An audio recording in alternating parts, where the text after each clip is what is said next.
Selamat siang, Bapak dosen serta teman-teman sekalian. Pada kesempatan kali ini saya akan membahas dan melakukan presentasi mengenai dasar-dasar IP address dan subnetting. Sebelum saya memulai presentasi saya ini, izinkan saya memperkenalkan diri terlebih dahulu. Nama saya Rapolo Benedictus Ingoringo dengan NIM 124230049 dari kelas SIA mata kuliah Desain dan Manajemen Jaringan Komputer. Adapun tujuan diadakannya presentasi ini yaitu untuk memenuhi tugas dari mata kuliah desain dan manajemen jaringan komputer. Maka dari itu kita akan langsung mulai saja presentasinya.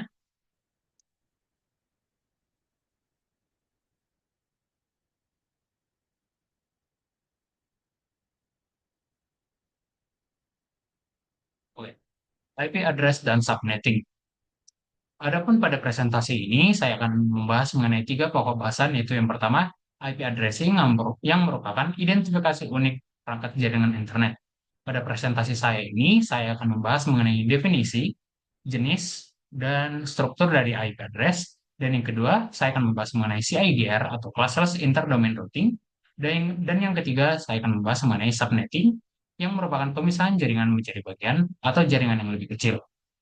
Masuk ke bagian pertama yaitu IP addressing. Yang pertama kita akan mulai membahas dari definisi dari IP address sendiri.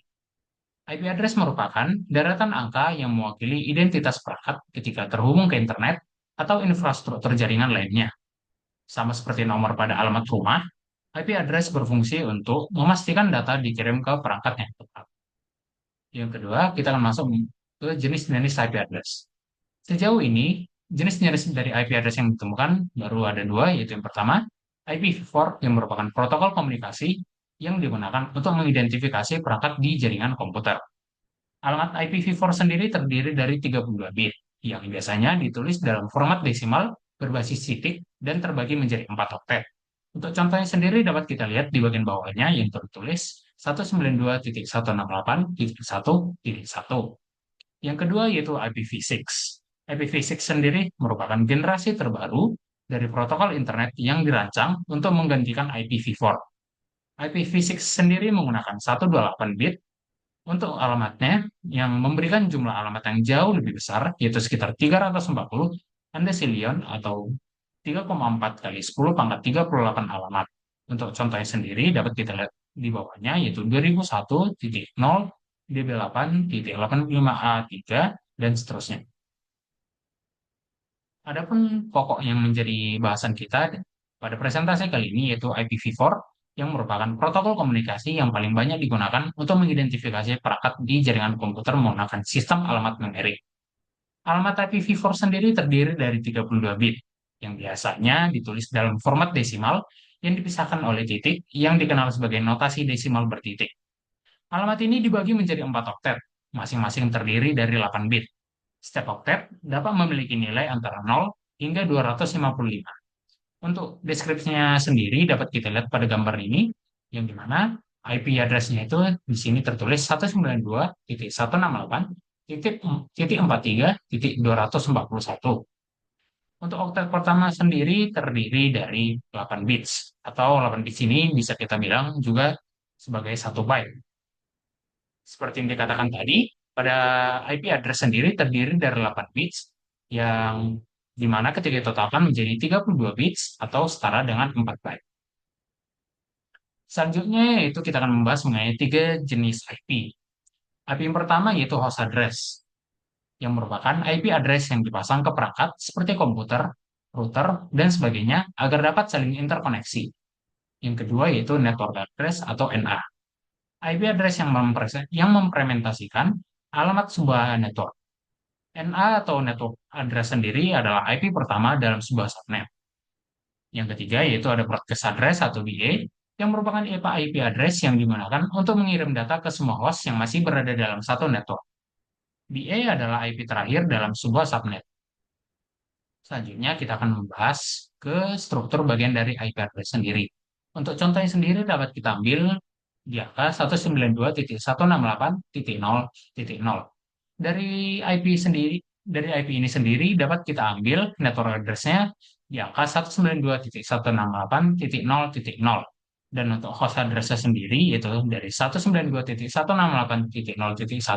sampai 192.168.0.254. Untuk broadcast address-nya sendiri yaitu 192.168.0.255.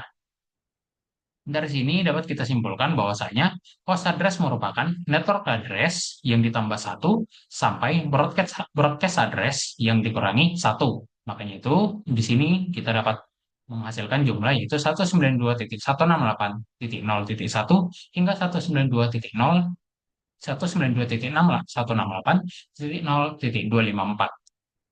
Selanjutnya kita akan masuk ke kelas-kelas interdomain routing. Kelas interdomain routing atau yang lebih dikenal sebagai CIDR merupakan metode yang digunakan untuk mengalokasikan dan mengelola alamat IP dalam jaringan. CIDR memperkenalkan fleksibilitas lebih dalam pembagian alamat IP, menghilangkan batasan kelas yang ditetapkan sebelumnya seperti kelas A, B, dan C, dan memungkinkan penggunaan ruang alamat IP yang lebih efisien. CIDR sendiri menggunakan notasi yang menyertakan alamat IP diikuti oleh tanda garis miring atau slash dan angka yang menunjukkan jumlah bit yang digunakan untuk bagian jaringan dari alamat tersebut. Misalnya, dalam notasi 192.168.1.0/24, angka 24 tersebut menunjukkan bahwasanya 24 bit pertama digunakan untuk jaringan, sementara 8 bit sisanya untuk host. Ini berarti subnet masknya ya adalah 255.255.255.0. Dan juga di sini dapat kita lihat tabel CIDR, yang dimana di sini slash 8 terbagi sebagai pembatas kelas A network, slash 16 terbagi menjadi pembatas bagi kelas B network, slash 23 dan 24 menjadi pembatas bagi kelas C network, dan slash 32 yang merupakan pembatas yang dimana sering digunakan sebagai single IP address. Selanjutnya kita akan masuk ke bagian yang ketiga yaitu subnetting. Subnetting sendiri merupakan proses memecah suatu IP jaringan ke subjaringan yang lebih kecil yang disebut sebagai subnet. Digunakan untuk memudahkan pengelola jaringan komputer dalam mengelola jaringan, melakukan alokasi IP address sesuai dengan kebutuhan.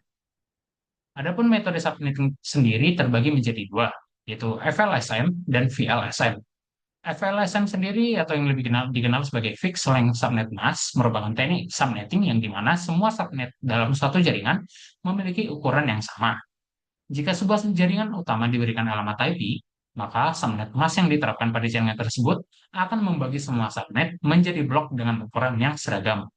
Yang kedua yaitu VLSM atau Variable Length Subnet Mask. Variable Length Subnet Mask atau VLSM sendiri merupakan subnetting dengan ukuran variabel, yang artinya setiap subnet dapat memiliki ukuran yang berbeda berdasarkan kebutuhannya. Dalam VLSM, Anda dapat membagi jaringan utama menjadi subnet yang lebih kecil atau lebih besar sesuai dengan jumlah perangkat yang perlu diakomodasi di dalam subnet tersebut. Untuk contoh kasus FLSM sendiri dapat kita lihat, kita ambil perusahaan XYZ memiliki beberapa departemen. Spesifikasi dari departemen dari perusahaan XYZ serta jumlah perangkatnya itu, yaitu yang pertama Departemen IT dengan 50 perangkat, Departemen HR dengan 30 perangkat, Departemen Keuangan dengan 20 perangkat, Departemen Pemasaran dengan 15 perangkat, dan IP global yang digunakan itu 192.168.49.0 dengan slash 24 dan dapat kita simpulkan bahwasanya kebutuhan subnet terbanyaknya yaitu di 50 perangkat. Maka dari itu, dapat kita susun tabel FLSM yaitu sebagai berikut. Untuk Departemen IT sendiri, dia pada 50 perangkat. Dikarenakan dia membutuhkan 50 perangkat, maka dia berada di slash atau bits 26 dengan host di angka 64 dan host yang dapat digunakan yaitu sekitar 62. Makanya itu subnet masknya itu di angka 255.255.255.192.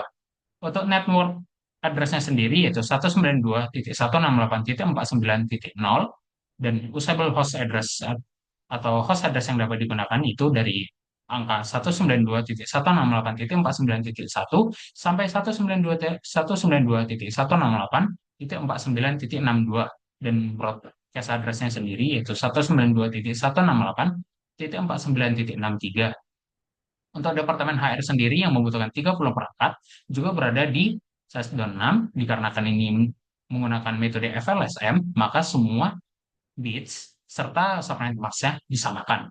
Makanya itu, di Departemen HR yang membutuhkan 30 perangkat, network address sendiri dimulai dari 192.168.49.64 dan usable host address-nya dimulai dari 192.168.49.65 sampai 192.168.49.126 dan broadcast address-nya sendiri itu di angka 192.168.49.127.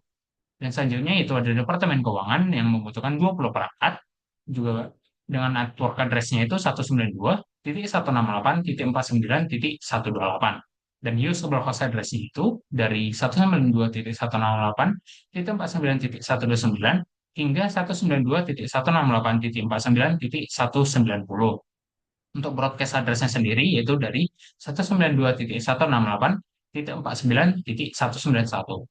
Selanjutnya yaitu Departemen Pemasaran dengan 15 perangkat, network address-nya dimulai dari 192.168.49.192 dan usable host address-nya dimulai dari 192.168.49.193 hingga 192.168.49.254 dan broadcast address-nya yaitu di angka 192.168.49.255. Dengan studi kasus yang sama, kita akan membahasnya dengan menggunakan tabel atau metode subnetting VLSI. Departemen IT membutuhkan 50 perangkat, maka dari itu dia menggunakan CIDR nodes di /26 dengan host 64 dan usable hostnya itu 62. Subnet masknya sendiri yaitu 255.255.255.192 dengan network address-nya itu di angka 192.168.49.0 dan usable host address-nya dimulai dari 192.168.49.1 hingga 192.168.49.62 dan broadcast address-nya sendiri atau BI-nya di angka 192.168.49.63. Selanjutnya lanjut ke Departemen HR dengan 30 perangkat. Dikarenakan dia 30 perangkat, maka dia menggunakan CIDR nodes di /27 yang hostnya itu terdiri dari 32 dengan usable host address-nya yang usable hostnya itu di angka 30.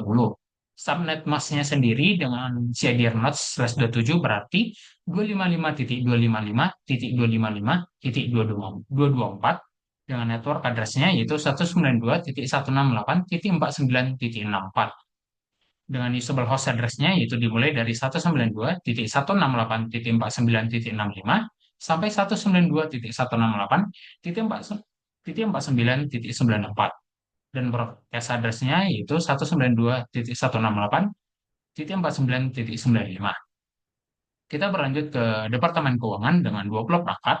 Dikarenakan 20 perangkat juga masih menggunakan /27 dengan host 30 dengan jumlah host 32 dan usable hostnya yaitu 30, maka subnet emas antara Departemen HR dan Keuangan juga masih sama, yaitu 200 2.255.255.225.224. Adapun network address-nya yaitu 192.168.49.96 dengan usable host address-nya dimulai dari 192.168.49.97 sampai 192.168.49.126. Broadcast address-nya sendiri yaitu 192.168.49.127. Selanjutnya kita akan lanjutkan ke Departemen Pemasaran dengan 15 perangkat. Dikarenakan Departemen Pemasaran memiliki 15 perangkat, maka CIDR nodes yang digunakan yaitu slash atau bits 28 dengan subnet masknya itu 255.255.255.240 dengan network address-nya yaitu 192.168.49.192. Usable host address-nya sendiri yaitu dari 192.168.49.193 hingga 192.168.49.206 dan broadcast address-nya yaitu 192.168.49.207. Selanjutnya kita akan berlanjut ke simulasi paket tracer.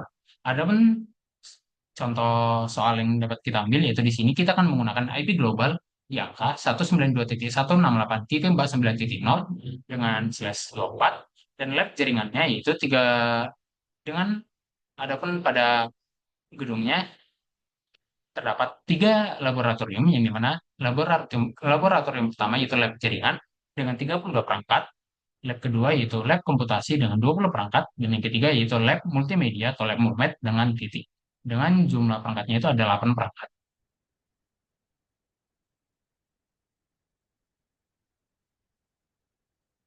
Kita akan langsung masuk ke simulasi paket tracernya. Dikatakan tadi bahwasanya terdapat ada tiga lab pada satu gedung. Mungkin di sini dapat kita gunakan terlebih dahulu kotak untuk membagi laboratorium dari gedung tersebut. Untuk laboratorium jaringan sendiri, kita akan menggunakan warna hijau. Maaf,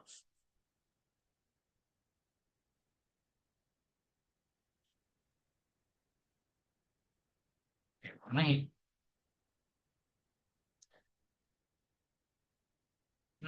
hijau.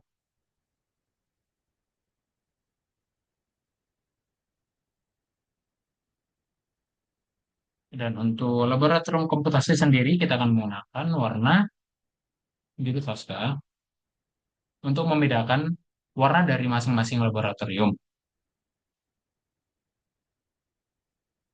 Dan untuk laboratorium multimedia sendiri, kita akan menggunakan warna kuning.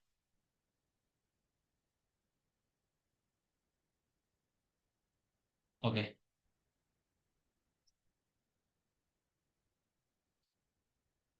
di sini yang akan kita namai sebagai lab jaringan dengan jumlah perangkat yang dibutuhkan. Dengan jumlah perangkatnya itu sekitar 32 perangkat, atau dapat kita katakan sebagai 32 host.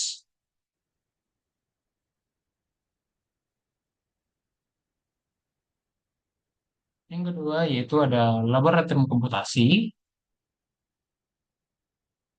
dengan 20 host atau perangkat. Yang ketiga yaitu ada laboratorium multimedia atau kita singkat sebagai lab mulmed dengan jumlah perangkatnya itu ada sekitar 8 perangkat atau 8 host.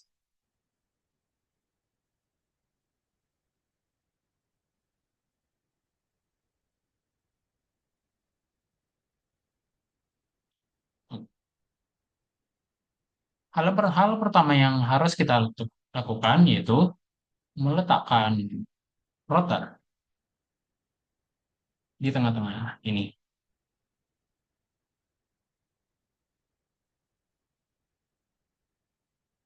Dikatakan tadi bahwasanya ketiga lab jaringan tersebut dapat kita, oke, maka daripada itu kita kan pertama-tama kita akan membuat switch switch terlebih dahulu pada ketiga ruangan untuk menghubungkan perangkat-perangkat yang ada di lab tersebut ke router. Yang dimana untuk menghubungkan perangkat tersebut ke router kita akan membutuhkan switch di setiap ruangan.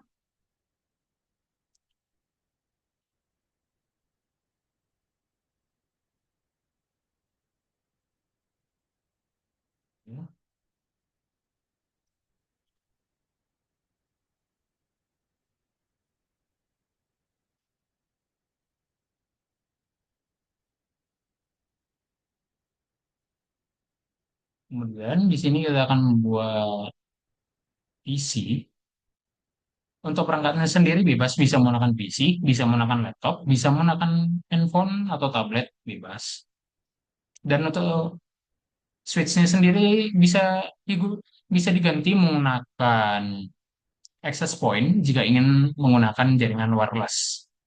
Akan tapi disarankan ketika kita menggunakan access point, kita harus jaringan men-settingnya agar dia itu menggunakan sistem WPA2 PSK, dan juga kita harus men-setting SSID serta passwordnya agar untuk memenuhi akses akses atau syarat keamanan.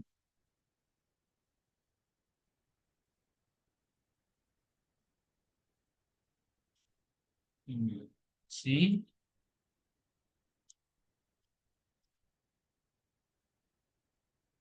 Sini juga 3 PC.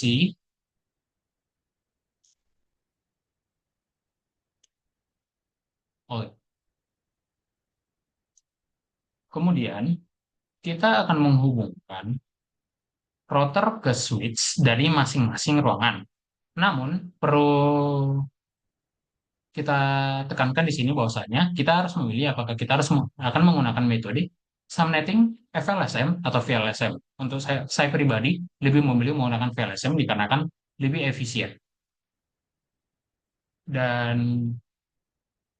ketika saya menggunakan ketika saya menggunakan metode VLSM, saya lebih senang jika router dihubungkan terlebih dahulu ke lab atau gedung atau tempat yang memiliki jumlah perangkat yang lebih banyak dibandingkan yang lain. Dan itu biasanya saya bikin berurutan.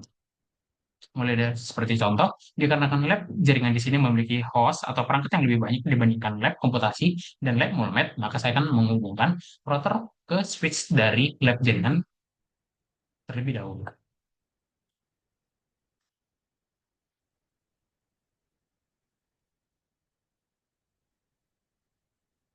Nah, di sini terlihat bahwasanya kabel tersebut merah. Hal ini dikarenakan tidak ada port yang sesuai untuk menghubungi. Tidak ada terdapat ketidakcocokan atau ketidaksesuaian ketika menghubungkan router ke switch dari laboratorium multimedia. Oleh karena itu, di sini jaringan atau kabel tersebut dapat kita hapus dan kemudian kita masuk ke router. Di sini kita harus mematikan terlebih dahulu routernya agar kita bisa menambahkan portnya. Kenapa router tersebut harus dimatikan? Agar tidak terjadi error atau malfungsi router ketika router tersebut ditambahkan portnya.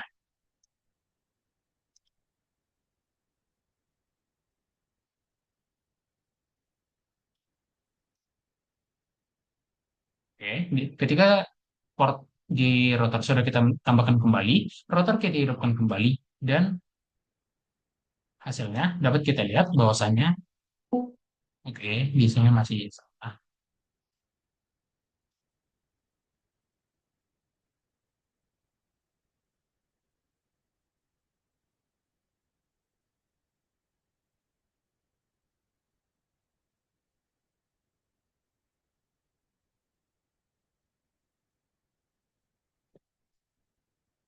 Nah, di sini dapat kita lihat bahwasanya cannot add a module when the power is out. Nah, hal ini dicegah agar tidak terjadi malfungsi terhadap router tersebut. Maka dari itu, ketika kita menambahkan, kita harus melakukan pematian terhadap router terlebih dahulu.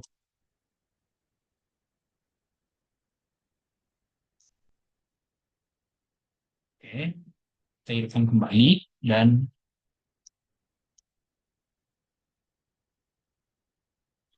ketika tidak bisa, maka hal ini bukanlah menjadi masalah atau dapat kita ganti menjadi straight. Kita lari ke connections dan kita ganti menjadi straight. Dan di sini kita pilih fase Ethernet 6.0 dan di sini kita bisa pilih EVA 0/1. Nah, di sini hal yang pertama kita lakukan ketika kita menggunakan metode subnetting VLSM yaitu melakukan pensettingan terlebih dahulu terhadap lab ataupun gedung yang memiliki perangkat yang lebih banyak. Oleh karena itu, di sini kita harus melakukan penghubungan terhadap menghubungkan switch dengan WC dari atau perangkat dari masing-masing laboratorium.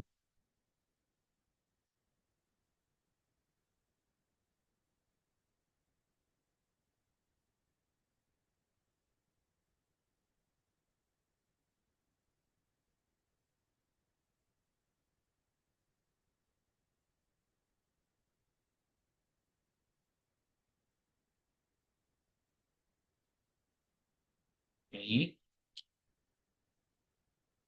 di sini dapat kita lihat bahwasanya hubungan atau kabel dari switch ke router sendiri masih ada tanda garis merah. Ini dikarenakan em,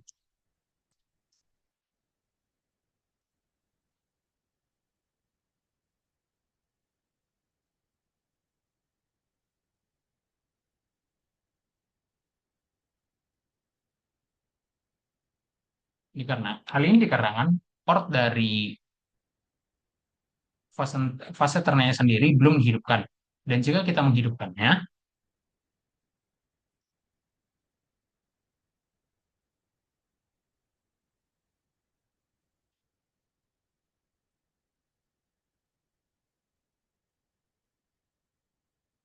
maka yang tadinya segitiga segitiga merah berubah menjadi segitiga hijau.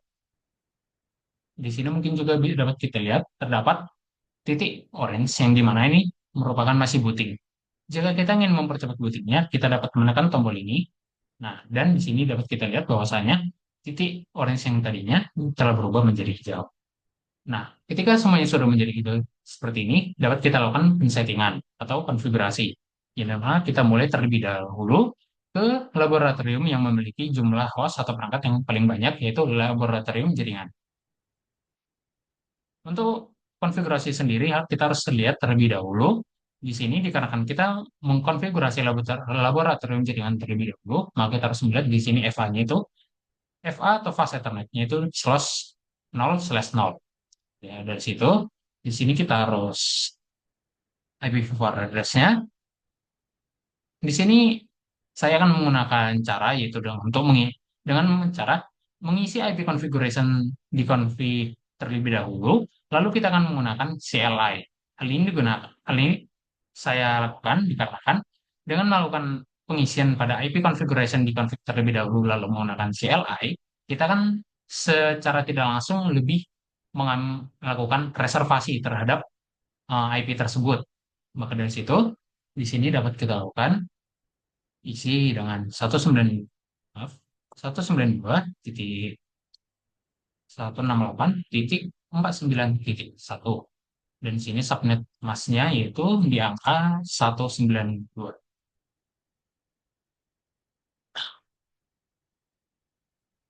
Ketika sudah, kita tekan enter, dan di sini tertulis router config DF IP address 192.168.49.255.255.0. Dan di sini juga tertulis IP address 192.168.49.1, 255.255.255.192. Kemudian kita masuk ke CLI-nya. Di sini tertulis router config if dan pagar. Nah, terlebih dahulu kita harus menuliskan exit atau X. Nah, dan di sini kita akan menggunakan hal yang perlu kita lakukan tersebut yaitu interface FA atau fast Ethernet. Kemudian kita akan masukkan FA 0/0 dikarenakan kita melakukan konfigurasi ke lab jaringan. Interface FA 0/0. Kemudian di sini kita akan menulis IP DHCP pool dan kita akan menuliskan nama dari eh, ibaratnya kode, mungkin bebas atau ada banyak caranya, bisa menjadi mungkin untuk saya sendiri bisa menuliskan jaringan agar lebih gampang untuk diingat IP DHCP pool, dan kemudian kita di sini bebas bisa menentukan network terlebih dahulu maupun default router. Tapi saya sendiri senang untuk melakukan setting terhadap net terlebih dahulu. Nah, network sendiri di sini kita akan memasukkan network address atau NA beserta dengan subnet masknya. Di sini kita akan menulisnya itu 192.168.49.0. Di sini lalu kita tulis 255.255.255.192. Kemudian kita akan masuk ke default router,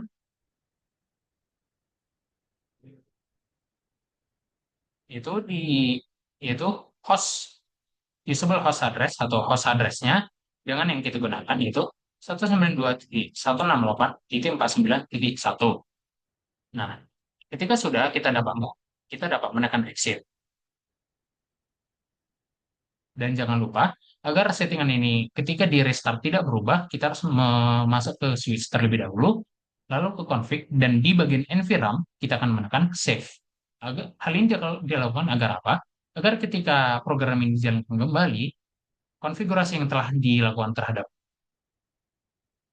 setiap lab itu tidak berubah atau tidak restart istilahnya. Selanjutnya kita akan, nah, Hal yang perlu kita lakukan selanjutnya yaitu mengganti settingan gateway atau DNS IPv4-nya dari statik menjadi DHCP. Nah, seperti contoh, pada fase Ethernet 0 ini, kita dapat menggantinya dari DHCP statik menjadi DHCP. Nah, di sini dapat kita lihat IPv4 address serta subnet mask-nya sudah langsung ditentukan. Dan kita mulai dan itu diberlakukan ke semua PC atau perangkat dari masing-masing lab. Ketika router hubungan dari konfigurasi router ke switch dari masing-masing laboratorium telah dijalankan. Sini dan statik kita jadi DHCP. Oke, sudah bubar. Di sini juga dari statik ke DHCP. Oke. Nah, sekarang kita akan lanjutkan melakukan konfigurasi pada laboratorium komputasi yang memiliki jumlah host terbanyak kedua dari ketiga perangkat. Sini kita masuk ke configuration. Nah, di sini kita akan masuk ke fase Ethernet 1/0 dikarenakan router ke switch sendiri di sini tertulis EVA 1/0. IPv4 address-nya sendiri tadi dikarenakan pada laboratorium jaringan yang memiliki host terbanyak pertama, yaitu IPv4 address-nya di angka 192.168.49.1, maka IPv4 address di sini dimulai dari 192.168.49.65 dan subnet masknya sendiri kita akan menggunakan 224 dikarenakan host atau perangkat yang digunakan pada lab komputasi sendiri yaitu 20 host. Nah, untuk agar penggunaan host itu efisien, maka kita akan menggunakan subnet dari /27 dengan hostnya yaitu 32 dan usable host atau host yang dapat digunakan yaitu di angka 30. Jadi, maka dari itu subnet masa di sini itu 255.255.255.224.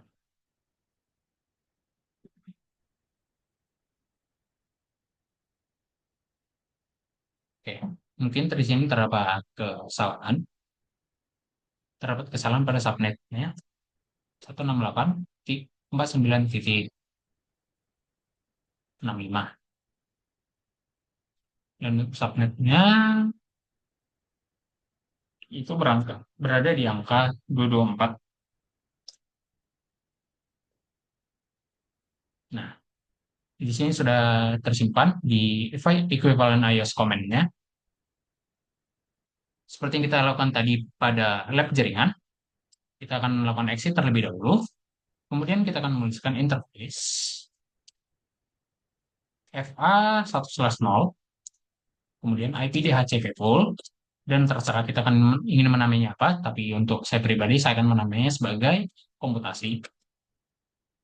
Kemudian kita akan melakukan settingan terhadap network address-nya, network atau bisa juga net, yaitu 192.168.64 titik 49.64 itu dan kita masukkan subnet masknya yaitu 255.255.255.224. Selanjutnya yaitu kita akan masukkan default routernya atau host address pertama dari laboratorium komputasi sendiri yaitu 192.168.49.65. Dan ketika sudah, kita akan exit kembali dan tak lupa kita akan men-save konfigurasi yang telah kita lakukan ke NVRAM. Kemudian kita akan melakukan perubahan gateway atau DNS IPv4-nya yang sebelumnya dari statik ke DHCP. Oke.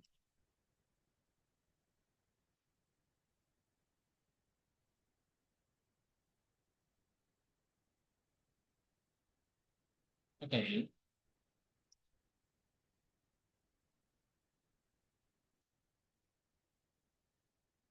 Selanjutnya kita akan melakukan konfigurasi ke laboratorium multimedia. Di sini laboratorium multimedianya itu menggunakan fase Ethernet 6/0. Nah, dari itu kita masuk ke fase Ethernet 6/0. Nah, di sini kita akan masukkan IPv4 address-nya yaitu di angka 192.168.49.9.7. Dan subnet masknya sendiri dikarenakan laboratorium multimedia hanya menggunakan 8 perangkat atau 8 host, maka kita akan menggunakan CIDR nodes di /28 dengan subnet masknya yaitu 255.255.255.240. Oke, sudah tersimpan di sini. Maka kita akan masuk kembali ke CLI, kita akan mengetikkan exit kembali, interface FA6/0, IP di HCP pool, kita ketik di sini mau match saja, kemudian network atau net agar lebih cepat, yaitu memasukkan network address dari laboratorium multimedia itu 192.168.49.2 tidak 96. Oh, nampaknya saya lupa masukkan subnet masknya. Di sini kita harus memasukkan subnet masknya itu di angka 255.255.255.240. Oke, kemudian kita akan masukkan default router yang merupakan host address pertama dari laboratorium multimedia atau yang sudah kita masukkan tadi pada IPv4 address yang sudah kita masukkan pada bagian config tadi, yaitu 192.168.49.96.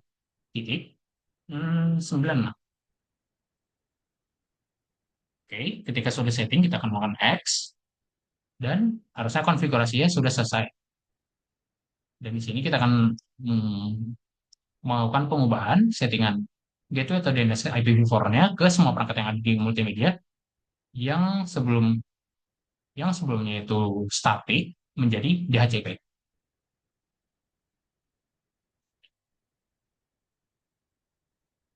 Oke,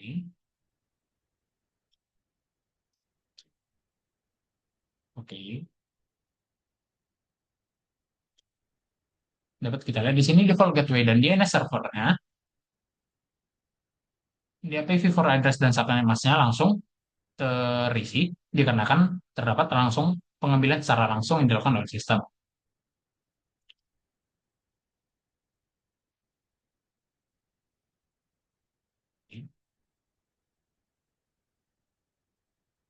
Nah, maka dari ini konfigurasi telah terlaksana, telah kita lakukan. Dari sini apa yang dapat kita lakukan? Kita dapat melakukan pengecekan atau pengujian apakah dari perangkat ini bisa melakukan apakah dari perangkat perangkat pada laboratorium suatu laboratorium bisa terhubung ke PC yang lain ataupun PC di laboratorium yang sama ataupun PC dari laboratorium ke laboratorium yang berbeda. Seperti contoh, PC dari laboratorium multimedia dapat kita hubungkan atau uji apakah dia terhubung atau tidak dengan menggunakan ping seperti di sini yang ada tulisannya add simple video atau ping. Jika penghubungannya sukses, maka dia akan statusnya di sini akan tertulis yaitu successful.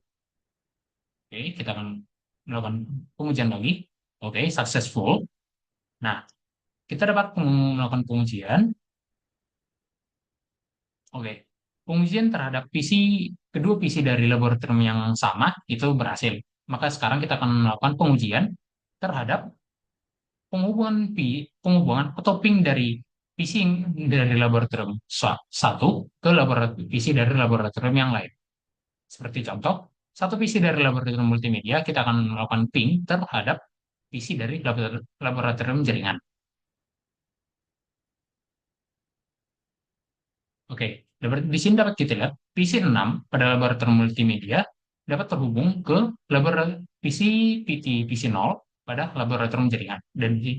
Oke, di sini tertulis fail, namun tidak perlu khawatir, kita hanya perlu menekan fire 2 kali. Oke, di sini masih fail.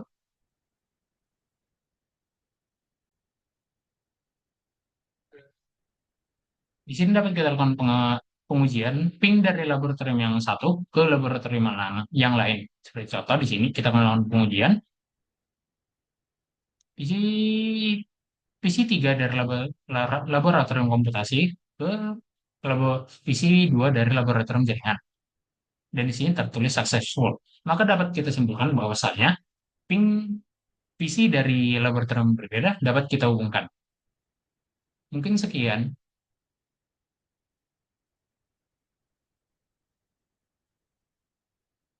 Mungkin sekian yang dapat saya sampaikan serta peragakan pada presentasi desain dan manajemen jaringan komputer kali ini.